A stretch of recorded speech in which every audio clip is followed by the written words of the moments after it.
Welcome to Small Ship Cruise Talk, a show where we share insider tips and first-hand experiences about this outstanding, yet lesser-known form of travel. We are passionate about sharing our knowledge about river cruises, expedition, yacht, and barge cruises, so you are informed when it comes to choosing your own vacation experiences. We're your co-hosts, Dan and Mikkel, and we are your cruise experts and the co-founders of Sometimes Sailing, a website that focuses on small ship cruising. Today we're taking you to Ketchikan, Alaska, the southernmost city and gateway to the Inside Passage. This is your complete guide to making the most of your time in this unique destination. And before we start, I just want to acknowledge the Tlingit people who are native to the land and who have summered in this area and used it as a fishing ground for centuries before it became a cruise destination. And I want to respect the native people of the land as much as possible. And we will talk about some of them in this episode. Of course, how could we not when it comes to Alaska in the best way possible?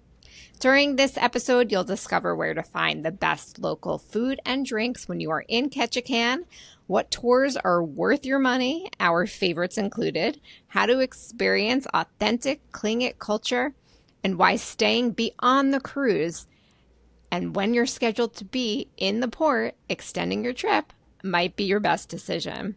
We'll share our firsthand experiences from exploring misty fjords to snorkeling in Alaskan waters, plus insider tips on viewing the world's largest collection of standing totem poles and experiencing the salmon capital of the world, somewhat like a local.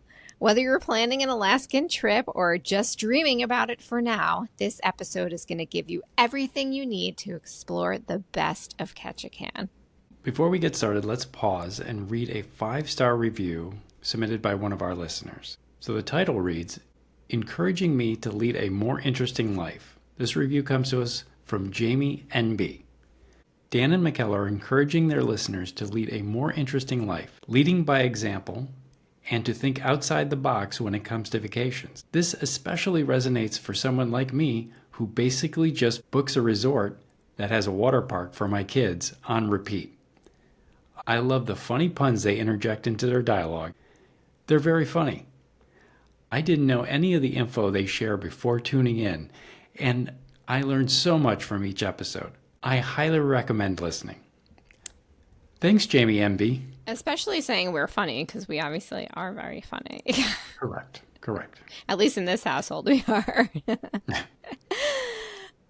So not doing our stand-up comedy routine at the moment, but maybe we'll interject some good puns, and Dan always hits the nail on the head with the analogies. But let's get into Ketchikan, where it is, and some basics. So Ketchikan is located on an island. You're really not going to feel the effects of being on an island there, but it is notably in Southeast Alaska. That's why they refer to it often as the gateway to Alaska. It's the southernmost major city in the state that you're going to visit. It's also known as the rain capital of Alaska. So in terms of weather expectations, expect it to be humid and rainy, and that doesn't really matter if it's cold or warm. It's humid. Now, we live in Florida, so I didn't feel like it was as humid as Florida, but one of the days we were there, it was close to 70, I would say, and it was definitely time to take off a long sleeve shirt and put on a short sleeve shirt. How did you feel about that day? It was a beautiful day, and ironically, I don't think we've ever been there when it rained. That is ironic because it does rain there so much. We've spoken to many people who do live there and are full-time residents, and they said that it is not as common for those nice sunny days. So you definitely want to be prepared. We're not going to talk as much about packing during this episode. We're just going to focus on Ketchikan, but it's also home to the world's largest collection of standing totem poles. We're going to tell you where to see some of those. And as far as cruising goes, the ships dock right in the town center, and the town is very walkable. So while the town kind of runs parallel to the coastline, of course, they would want to take advantage of that for various reasons. The ships dock right there. So you're going to be able to walk around Ketchikan very easily. So don't feel like you need to find a car rental or anything. And if you do take an excursion, all the excursions pick you up right in the central area. Most of the time, it's by a very famous statue that's very easy to spot with all of the settlers and such of Ketchikan. So it's going to be easy to find that starting point as well. If you haven't booked an excursion, we're going to get into the top things to do. So hopefully you take our advice and book one of these things. But if you haven't, you can just explore the town on your own. It's lovely to walk around, or you can book an excursion on the spot. There's plenty of tour operators that have availability and even a counter by the cruise port that you can book something right there and then. So there's two main ways to get to Ketchikan. So number one, of course, is by cruise ship. It's a major cruise port for both big and small ships. Also, the other way to get there is by airplane. There's a small international airport with connections to Seattle and Vancouver. Now, the airport is kind of interesting. So it's on an island, and you need to take a ferry across over to Ketchikan. The ferry itself is, what would you say, a 5 to 7 minute ride? Yeah, it's short. And then from the ferry to downtown Ketchikan is about a 10-minute drive or ride. Yeah, and we've heard people, especially the crew on ships, talk about how they're going to, I believe it's nearest Walmart, right? And McDonald's, and it's actually by where the ferry goes across the water to the airport. So just in case you need anything, even though you can get, groceries and sundries and whatever in the central area where the port is, that's just something that's kind of fun to know where the locals go. That's getting to Ketchikan. Once you're there, what should we do? I love it. Let's dive into number one on our list, which is snorkel in Alaska in the Pacific Ocean. Now, when this came across our radar, I was like, there's no way. It's so freaking cold in the Pacific Ocean. I've been in the Pacific on the California side, and you need a wetsuit. Well, they have that for you. So yes, you are snorkeling with a wetsuit on, and that's all provided to you. And this is Snorkel Alaska, and you see some pretty cool things. And how cool is it to say that you snorkeled in those waters? What were some of the things that we saw that stood out to you? Saw an octopus. That was pretty interesting. Yeah. And then a lot of sea urchins. Colorful sea stars too, starfish. Right. Sea stars. Yeah. It was really all about the experience of putting on a very thick wetsuit and getting out into the water and just being out there and letting that sink in that you're snorkeling in Alaska. Right. And you're in the water for about 45 minutes, but the whole experience is a few hours because they pick you up in the center of Ketchikan, then they drive you out to their facility that they fit you with the wetsuit and the cap that you need to stay warm and the little booties and such. So, and you're in very shallow water. You're not in deep water. So if you want to challenge yourself or overcome a fear, this is an awesome thing to do. We highly recommend it. And that's why it's number one on our list. Going into number two, which was also absolutely phenomenal. I thought that this was going to be so touristy and so gimmicky, and it was not. Is the Bering Sea Crab Fisherman's Tour. For this podcast, I am wearing, if you were watching on YouTube, because we broadcast all of these on YouTube as well, I am wearing my Bering Sea Crab Fisherman's Tours t-shirt. I very rarely buy a souvenir shirt, but I love this so much, and I thought this shirt looked so cozy that I proudly purchased it on the ship. So a little bit of background about the Bering Sea Crab Fisherman's Tour is it's a crab boat. Well, it's a retired crab boat that has been modified. It almost feels like a floating auditorium. And the show is, well, I don't even know if you call it a show. The information and the conversation, it's informative, entertaining, and fun. We got to fully understand what it was like to be a crabman out on the ocean, pulling in the pods, and really just what that lifestyle is all about. And I totally understand why you call it a show, because the Fishermen are so great at telling stories, and the storytelling is what makes it so captivating. And when you say it's a floating auditorium, they retrofitted the ship specifically for tours when the owner decided to retire from dangerous seafaring and catching all these crabs. And the ship was on Deadliest Catch, and they played that video in the interior area where you can buy crab legs and you can get some merchandise like I did. So if you have limited time in Ketchikan, and we hope you don't because it's so fabulous to spend multiple days there.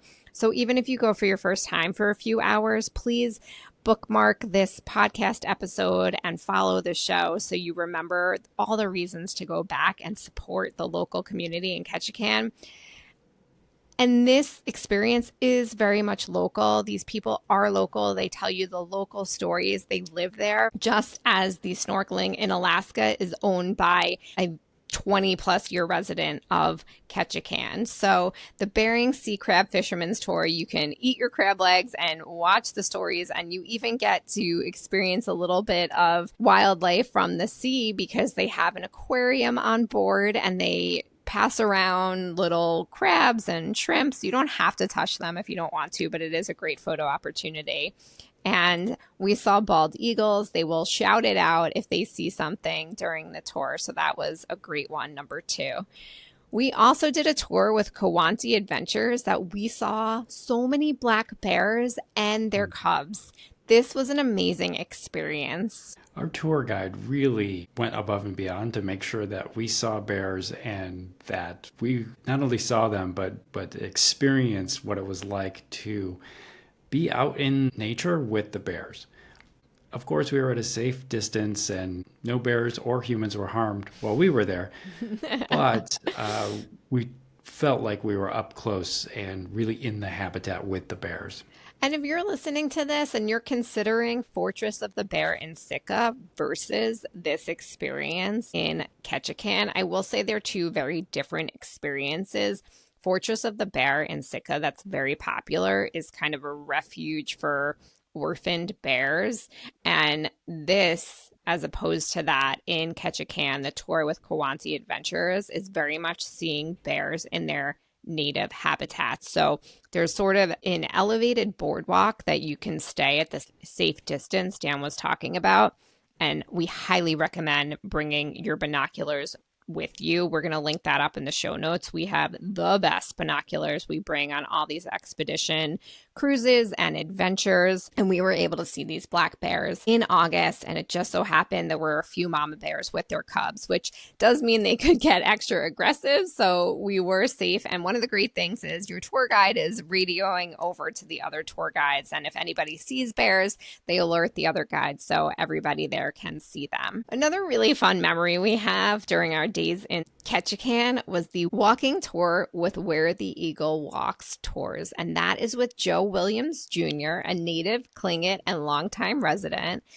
And if you take this tour for any reason, let it be to interact with Joe. But if you take it for a second reason, of course, let it be to understand the history and the highlights of Ketchikan. Joe is such a character and so incredibly knowledgeable about Ketchikan, and you're going to learn a lot about Ketchikan, a lot about the Tlingit people, and how it all works together and how it has worked in the past. It was fascinating to listen to his stories pre-cruise destination and what Ketchikan was like, and then what the community is doing now with all the cruise ships coming in and how that's impacted the community and how they're thriving because of it. That's true. And also we were able to ask him questions like what happens when, it's after September, October, and what is life like here during the winter. He's raised his family and multiple children there. He has grandchildren there, and we love supporting Joe. Number 5, visit the Tongass Historical Museum and Totem Heritage Center. And like we said before, if you go to Ketchikan, you would be remiss not to really immerse yourself in the Native American culture. And this is one of the best places to do that. You will see totem carvings. You will learn more about the Native people. You will see different regalia from the Native tribes and the Native groups. It's really phenomenal. So we highly recommend that, especially if the weather is not great and you want something to do indoors. This is a great place to do that. Yeah, I would agree. That was a highlight. Number 6 on our list is to see the majestic Misty Fjords National Monument, part of the Tongass National Forest. You can do this via boat, and I believe there's seaplane and helicopter tours available also. That's right. Yep, absolutely. Really cool. Breathtaking views. We did it on a cruise, but you will be so impressed by the natural beauty of this national monument. And what Dan's mentioning about the way we experienced it as part of our Alaskan Dream Cruises adventure, look back at last week's episode because we go into more details about that and how you can experience that as well. And that is one of the benefits of a small ship cruise in Alaska because we started and ended in Alaska in Sitka and Ketchikan. And we had already gone to Misty Fjords National Monument, which meant we didn't have to do it when we were in Ketchikan for a few days. But if you are not cruising on a small ship like we did and you want to experience this gorgeous national monument yourself and its cliffs and the wildlife like goats on the cliffs and just the absolute beauty of these fjords, you can sign up for an excursion, as Dan said, on a boat or a plane or some sort of helicopter or some sort of air adventure. Next on our list is a wildlife tour with Allen Marine Tours. And speaking of Alaskan Dream Cruises, Allen Marine Tours is the same family that has operated these wildlife adventures in Alaska since the 1970s. So know that you are with a native and local company when you sign up with Allen Marine Tours. They have over 300 employees and 30 vessels. And we love the wildlife tour and we were able to maximize what we saw. We saw humpback whales, we saw some otters, so that was really cool. Number 8, we didn't do, but we certainly were able to see it and hear it because the Great Alaskan Lumberjack Show is so popular amongst cruise tourists. Now, I will say this, if you want to keep your dollars with the company, then you do not have to sign up for this through your cruise line. The truth is, your cruise ship is going to dock right in the center of Ketchikan, and it's only a few minutes walk depending on what terminal your cruise ship is at. It could be a 10-minute walk to the Lumberjack Show. It could be a 15-minute walk, but it is just at the end of all the cruise port terminals. So it's kind of a fun thing. It's almost like watching ESPN for the lumberjack competitions. Like I said, we could kind of hear it and see it from the outside and we know what it is. But this is something we're going to do next time we visit Ketchikan because we did not do it the 2 times we were there. When you're done with the Great Alaskan Lumberjack Show, make sure you visit Creek Street. Now that's just a short walk from the show. Creek Street is a historic area with plenty of shopping, unique Alaska gifts, I would say, and memorabilia. Yeah. And with that, there's a few museums mixed in with plenty of shopping, but it also goes along literally a creek. And within that creek, if it's salmon spawning season, you're going to see plenty of salmon in there. At the end of Creek Street, you're going to find the famous salmon fish ladder. Now, you think, why do salmon need a ladder? Well, it's to help them as they're swimming upstream, ultimately to spawn. This fish ladder helps them do that. Do the acrobatics, I would say, to get up there. It's wild to see them flip-flopping up there. So it's a way to give nature a little helping hand and continue the salmon population. That's right. When we were there in August, I will say you can smell it because they die after they spawn, but it is a natural occurrence. The ladder is not natural. However, the cycle of life is natural. Cue the classical music. Anyway, I did think it was really cool when we cruised with Celebrity Cruises on Celebrity Edge for their first season in Alaska that they had contributed to helping make the salmon ladder in the salmon capital of Alaska what it is. And it is very beautiful. And they do have some great things to read along that walk. And it is really nice. And also, I want to add to your Creek Street comment about seeing the salmon in the water because you can also see if you hang out long enough and use your I Spy vision, you can see some seals, and that was kind of cool. We saw some heads bopping out because they like swimming in there, so that's really cool. So that was 10 of the top things to do in Ketchikan according to Dan et moi, Dan and me.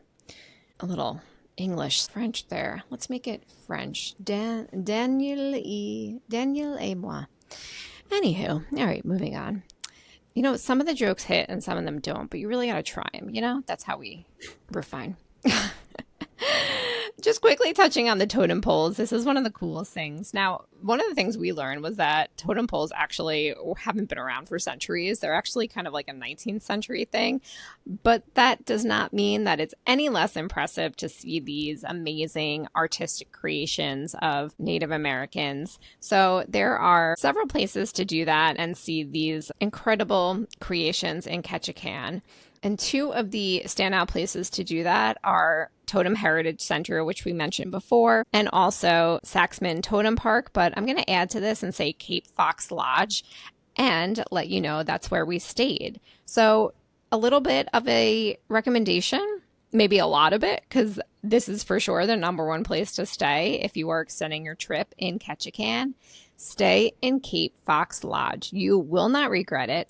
The view from up there is spectacular. You can watch the boats leave the port when you stay there and have a delightful pizza and local beer if you like with this incredible deck landscape. And we recommend if you stay there, springing for a room with a view because we were able to see the cruise ships from our corner room. And I love that they also had formline art in the blankets and some native touches. They have a little bit of like a memorabilia artifacts museum, I would say, in there. And even that was phenomenal. Right. And one thing to note was the restaurant, I believe they call it the Eagle's Nest because it's so high up. You're right in the trees and you're watching eagles fly in and nesting, and you really get a show with your dinner. Ooh, I want to go back to your Eagle Point and say that when we were at the Kawanti Adventures location, they also had a raptor sanctuary there, and they had a bald eagle there, and that was really cool to see. And at Cape Fox Lodge, right in front of the hotel, is a collection of standing totems, and anybody can go up there and visit, and it's a lovely hike uphill if you want to walk from Ketchikan. You can walk on the trail, and it's called Married Man's Trail because when people went to Creek Street to the brothels that they were kind of escaping on this trail to stay hidden from anybody who was going to tattletale on them or anything. But it is a really nice walk from Creek Street to the Salmon Ladder, and then you can continue up that route, up the stairs, and then a little bit walking uphill to Cape Fox Lodge and Eagle's Nest, and you can go in front and see those totems. And if you're staying at the lodge, don't think that you need to take your luggage up there. They have a shuttle that will take you from downtown Ketchikan up to the lodge. That's really lovely and very convenient. So all you have to do is call them. Back to the local spots to explore, I just want to mention before we get into where to eat and drink that not only can you walk around Creek Street and the downtown area, but they have plenty of shopping. Plenty of shopping. You can get all of your Alaska souvenirs there. You can even get diamonds, which, as Joe said to us, the diamonds are here because of you, the tourists, not because they are native to Alaska. But if you want a diamond, you can buy it there. So let's talk about eating and drinking in Ketchikan. Our number one recommendation is the Alaskan Fish House. Mwah, mwah, mwah, mwah. So good. I dream about this place. The first time we were there, we got the fried fish sampler because we thought, why not try them all? The sampler has salmon, cod, and halibut. We wanted to make sure that we were telling you all the fishes that you can get there, and it is salmon, cod, and halibut. Do it with me. Salmon, cod, and halibut. You do it so well. All right, just once. Ready? 3, 2, 1 for the listeners. Salmon, cod, and halibut. Woo woo! Thank you. But I will say the next time we went back, we unanimously agreed that the halibut was the best. So the second time we had the halibut fried fish. This is by far, hands down, the best fried fish I've ever had in my life. Dan, survey says See. C. And I will say, even if you don't have room for it, this is one of the times I will promote overeating. Their salmon chowder is to die for. Yeah, I would agree. So another place that we liked was 108 Tap House and Burger Bar. And this was a really easy walk from the center of town, too. Seemed like a good locals hangout also. Yeah, for sure. When we walked in and it was packed and all the cruise ships had gone away, we were like, we found the place to be. We actually had to wait for a little for a table, and the place is not that big, but there were enough tables that we were very impressed by how many people were there. Yep, and well worth the wait. Well worth the wait. And here and at the Alaska Fish House, you can get local beer. Right. So the other place we ate was at our hotel, Cape Fox Lodge. And that is the Eagle's Nest. Yeah, Eagle's Nest. And that's exactly where we had that incredible view. And for whatever reason, maybe because we just want some like awesome carbohydrates with cheese and delicious sauce, but Dan and I tend to start craving pizza somewhere along the cruise journey that we're on. So this hit the spot. And there's also a little bit of a more upscale dining experience at Cape Fox Lodge that serves breakfast and dinner. We weren't there for lunch, but they definitely serve both. And dinner was a highlight. It is the Hien Kahiti dining room there. Do not miss the ice cream mud pie dessert. It's outstanding. Now, if you're looking for a drink, there's a couple options that you definitely want to check out.